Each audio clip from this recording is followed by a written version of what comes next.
Hello everyone and welcome back to my channel. I have not been on YouTube in like forever. I don't remember, I think the first video I filmed was like a college haul like a long time ago and whatnot, and you know, like my freshman year of college. I have not filmed a video since then. But for those of you who don't know me, which I don't think anybody knows me, my name is Corey and I am currently in my second year of medical school. In the period just before third year, I'm like studying for step one like right now. And this video is basically going to be all about how I studied for my comprehensive exam. You might hear it called a comp exam, or you might hear it called NBME exam, CBSE. Any of number one of these things is going to be what this exam is, about how what you have to take. In order to be eligible, at least at my school, to take step one, you have to pass the CBSE, NBME, comp, all these names. Okay. So this video is just basically talking about how I studied for the exam and some tips and tricks, some resources. I'm also going to be taking you guys through my routine, what I was doing during the study period and whatnot. So just a little background on me. I am currently at a Caribbean medical school. I'm not going to say which one just for privacy purposes, but I am at a Caribbean medical school, and so therefore I will be an IMG, which stands for International Medical Graduate, for those of you who may not know what that is.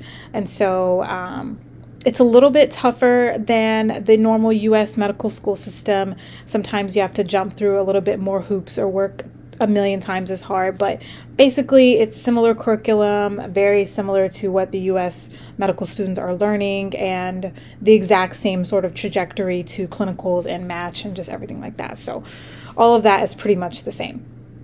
However, passing comp at a Caribbean school can be kind of difficult. Well, for some people it's like real simple. They, in their 5th semester, boom, they pass it, they're gone to clinicals. For me, it took a little longer time, and just to be honest with you guys, I passed this exam on my 7th time taking it. Like, OMG, she kept going for 7 times. But yeah, I did. 7th time is a charm, and I passed on the 7th time I took the exam. And so I just really wanted to share some tips and tricks and some advice of how what I would recommend to study, and just like things I regret that maybe I could have done when I first started medical school that I didn't do, that you should do now if you're like currently just about to start medical school. Probably be beneficial for you by the time you take a comp exam, or maybe you take an NBME form or a CBSE or something like that that qualifies you for step one, anything like that. Just to help you guys out a little bit with this, because it can be a booger bear. Like this this exam is like no joke. We think step one is hard, but like for me, comp was like even harder. And I'm studying for step one now, which is going to be its own beast as well. Anyway, I could ramble forever. Let's just get into the video. The first thing that I wanted to discuss was how the modules are sort of broken up on our campus. So we have 5 semesters, and that's filled within those 5 semesters normally have like 2 modules per semester. So for instance, one semester might include cardio and respiratory. Another semester might include GI and endocrine, things like that. And so by the time you get to your 5th semester, we have like a neuro, I believe, in our 5th semester. And after that, we are in our clinical reasoning portion.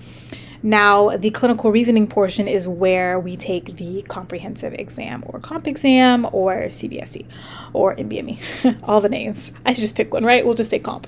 Okay. And so that's the module where we take our comp exam.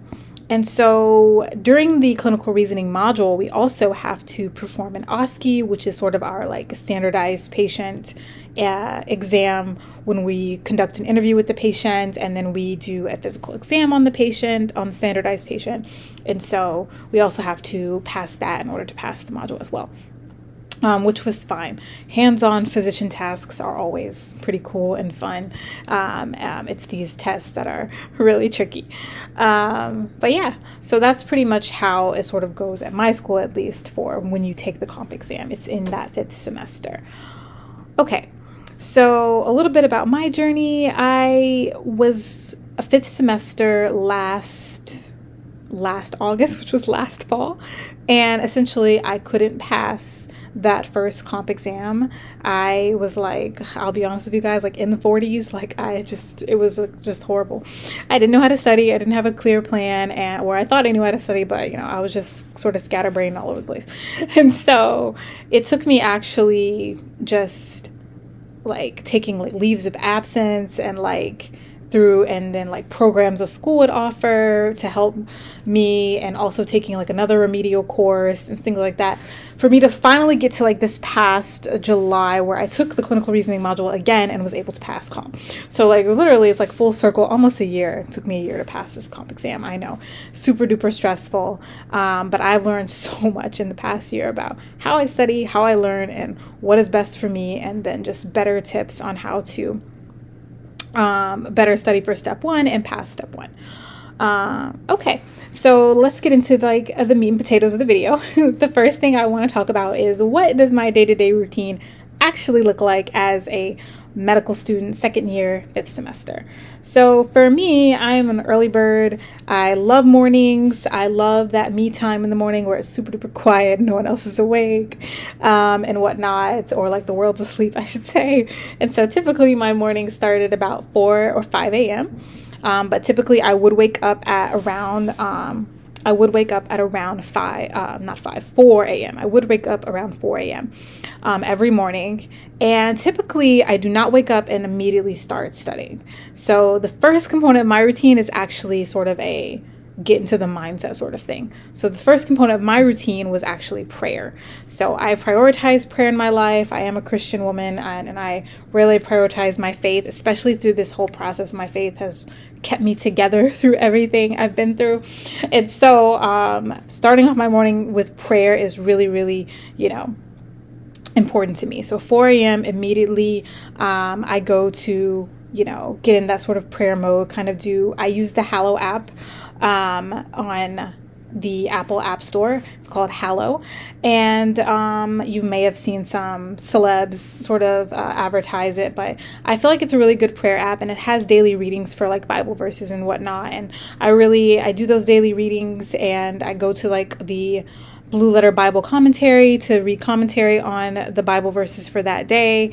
And just, and then also on the app, there's tons of music, worship music, and tons of meditations, and like just getting in that Holy Spirit vibe. So all of that like is a component of like my 4 a.m. to like 4:30 a.m. sort of like block. That 30, sometimes 45 minutes is just really dedicated to God, dedicated to prayer, and just spending time with Jesus, and just like literally. I think it's really important to start your day with some form of prayer or meditation that sort of gets you in the mindset. If you're not a religious person at all, I would recommend meditations as well. Even though I do focus on the Hallow app, I also use the Peloton app. None of this is sponsored. I'm just saying what I like to use. I do like the meditations on the Peloton app as well. They're very universal and just can help you with anything: sleep, peak performance, anything. Like, it's really cool. And so I would recommend that if you're not really into like the religious things, but just anything to really get you into that motivated mindset to start your day. So that's like the first component of my routine: prayers, worship, everything, spending that time with Jesus.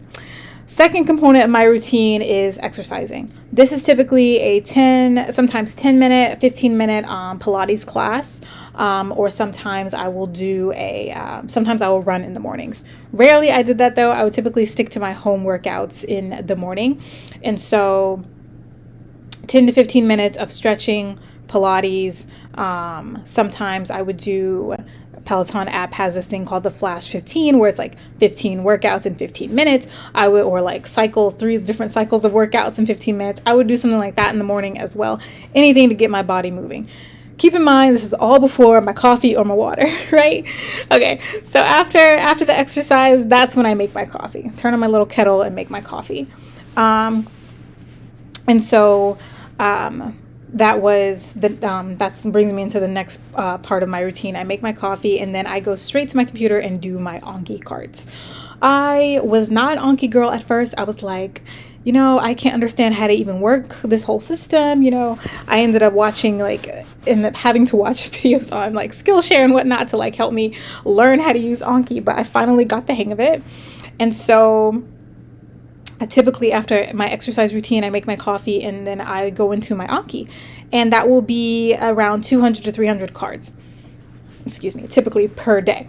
And so these cards come from either a pre-made deck or they come from a deck that I made myself typically. And it's just kind of that spaced repetition, constant review, 200 to 300 cards a day. I typically wasn't the 1,000 card a day person or like the 500 card. I would just stick to that 200 to 300 cards a day. That was pretty good for me and my spaced repetition. I'm trying to build up to a little more cards per day, but for now, that's like my my main number of cards. And so I would go through those Anki cards, and then after that I would segue into my content review. So for my content review, that brings me into the first resource that I used. So the first resource that I recommend you using for content review for comp studying or even step 1 studying is the High Guru Step 1 Pass Fail program.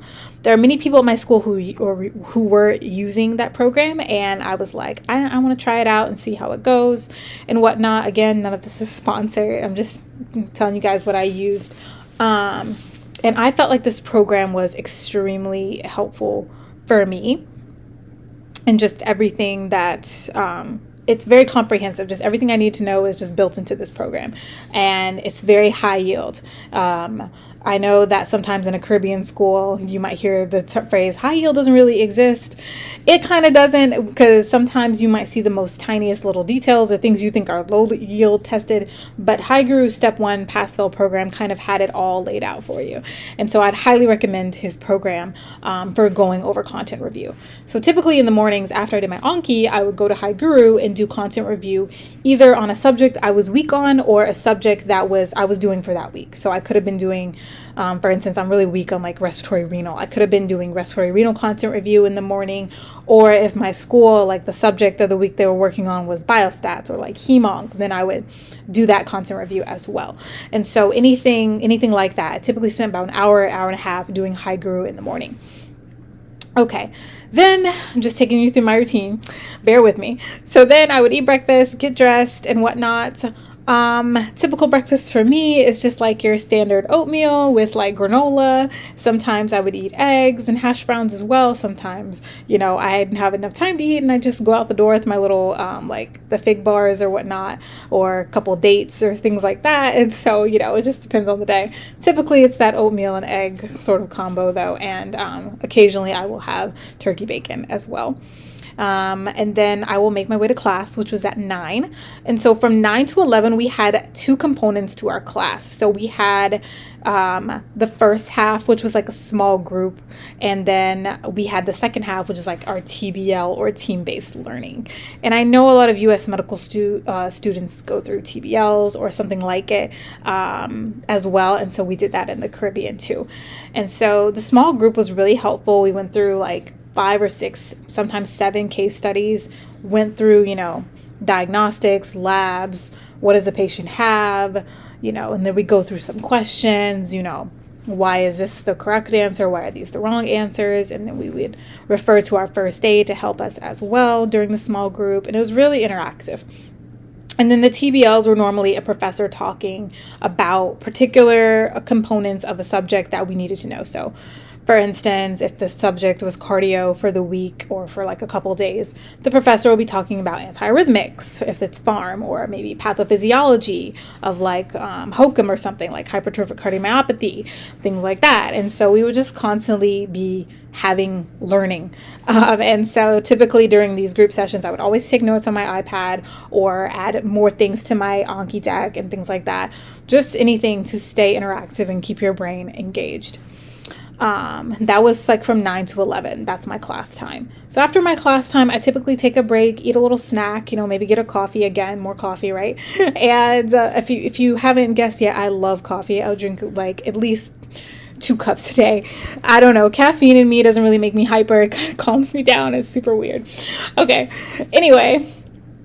around noon, that's when I started my questions for the day. So my school is using UWorld, and UWorld's like the gold standard. Well, AMBOSS is kind of becoming gold standard. I don't know. To me, they're both gold standard. And so UWorld questions were assigned to us every single day. And so 60 UWorld questions were assigned to us every single day of the subject we were talking about for that week. So if it's cardio, 60 cardio questions. Biostat, 60 biostats questions, things like that. And so I would typically around noon start my 60 questions, and it was untimed, and I didn't really time myself for these. And to be honest, it took me about an hour and a half, sometimes 2 hours to do 60 questions. I know most people will be like, time yourself. But for me, I didn't have a time management issue on the real exam. So for me, when I was doing my practice questions, I typically just took my time and just really reviewed the information through all of my questions. So I do my 60 UWorld, and then after that, I would extensively, for about 2 hours sometimes, review those UWorld questions. And you've probably heard this a million times on YouTube. Make sure you really review the UWorld questions, to a T, because it's just really important for you to fill in any knowledge gaps that you might have. And so, for instance, I'll read a vignette, say I get a question wrong. You want to know why you got it wrong, and you want to make sure you want to understand why the other answer is right. And then say you got a question right, you still want to know why you got it right, because did you get it right because you just guessed it right, or did you get it right because I actually knew the information. And then you want to go through why the other answer choices are wrong, and you want to sometimes, well, for me, I would make Anki cards on that, so this was wrong because of da da da da da, and then I would make an Anki card on it, so just to fill in those knowledge gaps. And if a topic was really problematic, I would go to additional resources, which I'll talk about in a second. But that was how I would go through UWorld and review UWorld. That took me from 12 to 4 sometimes, or 5 maybe, to do all the questions and review. So it took a quick, big chunk of time. And then so after I do UWorld questions, don't worry, I ate lunch somewhere in between those question time. Normally after I do the questions, I would eat lunch and then go to review my questions. And then after that, I typically do, or I tried to do, it didn't always happen, tried to do an evening workout at the gym, or on the somewhere on the treadmill, or doing legs or arms or anything like that, something to get my body moving again to help me get through the night and continue studying.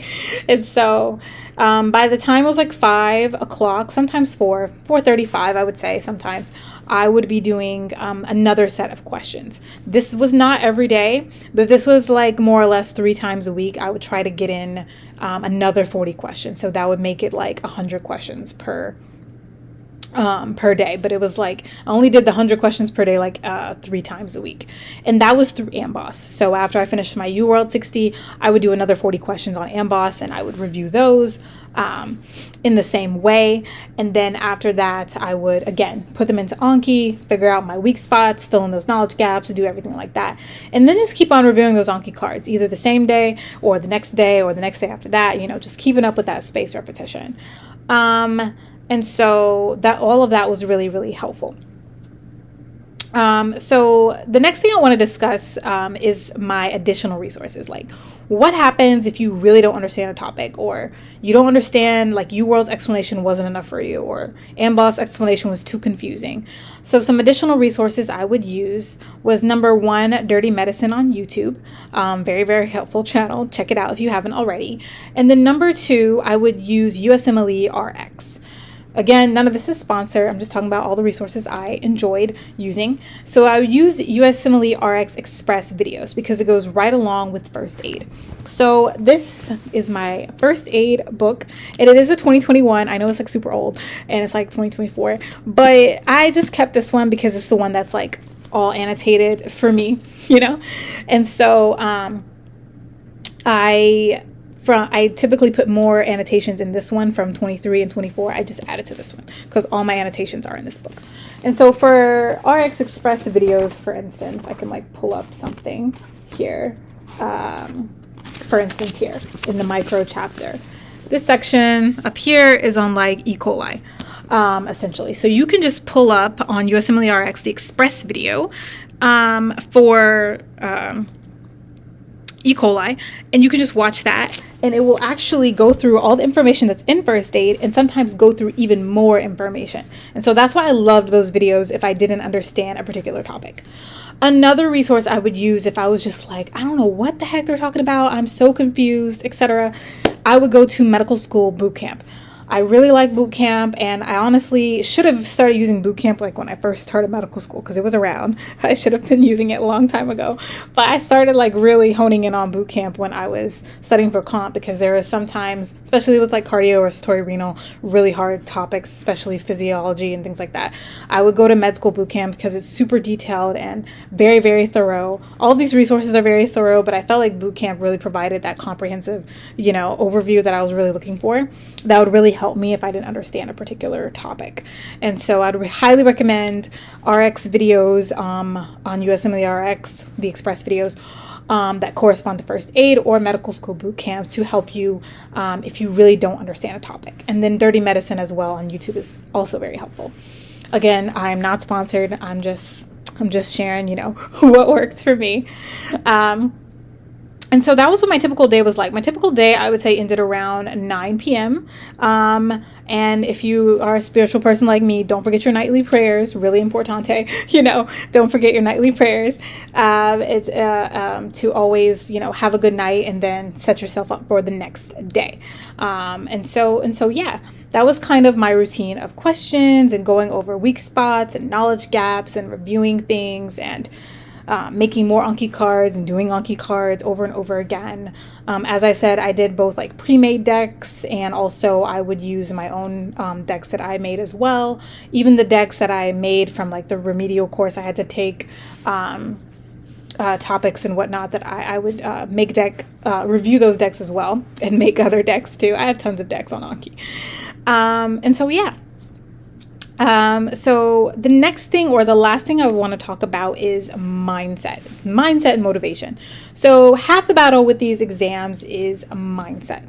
And so how I sort of worked on that is taking practice exams, whether that exam is like an AMBOSS practice comp or like a URL form, or an NBME form. Any form is really going to be beneficial for you to understand how to like get in the zone of the test, if you know what I mean. And so I used, my school actually offered us like 3 NBME practice exams to take during the module, which was extremely helpful. I reviewed all of those, put cards into Anki, reviewed those high yield topics, etc. But then I also did like I only did 1 NBME form like by myself, like self-paced. I could have timed it, but for me, I didn't have a timing issue, so I just did that NBME form like self-paced. I think it was like form 28 or something. And that was like the only form I did by myself before the comp exam, besides the other forms that my school offered us as well to practice. And so that was also really helpful as well.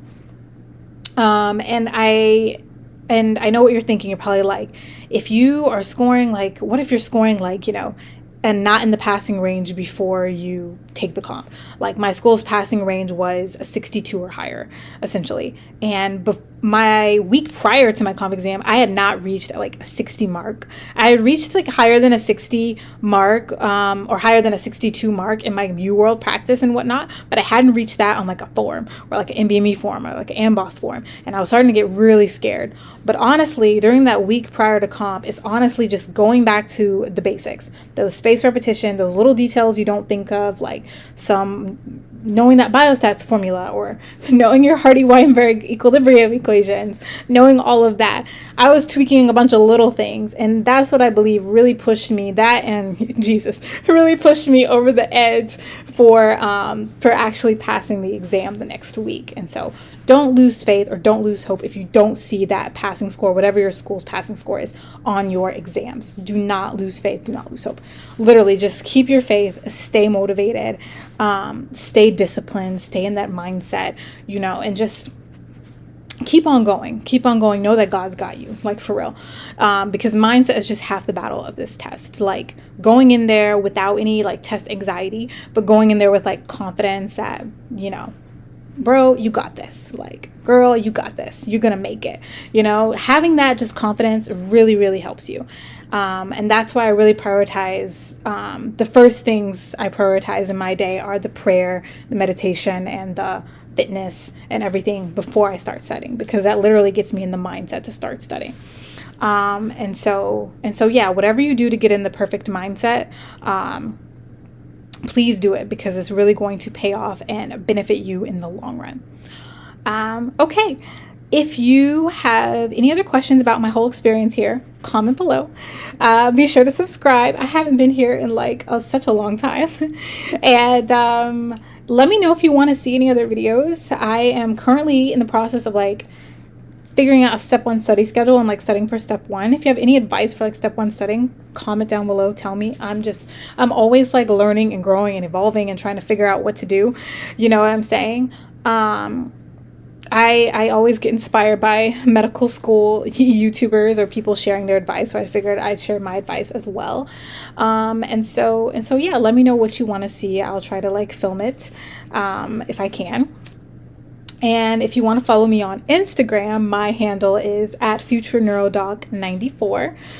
As of now, I am interested in internal medicine and going into neurology, but that could always change. I'm still with the keeping an open mind.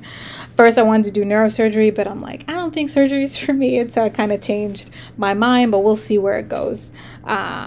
Okay, thank you so much for watching this video, and I hope you guys enjoy the rest of your day, the rest of your week. Also comment below, tell me if you're in medical school too, or considering pre-med, anything like that. That would be good to know. I'm just new to this whole YouTube world. So yeah, thank you so much for listening. I'll see you guys later. Bye.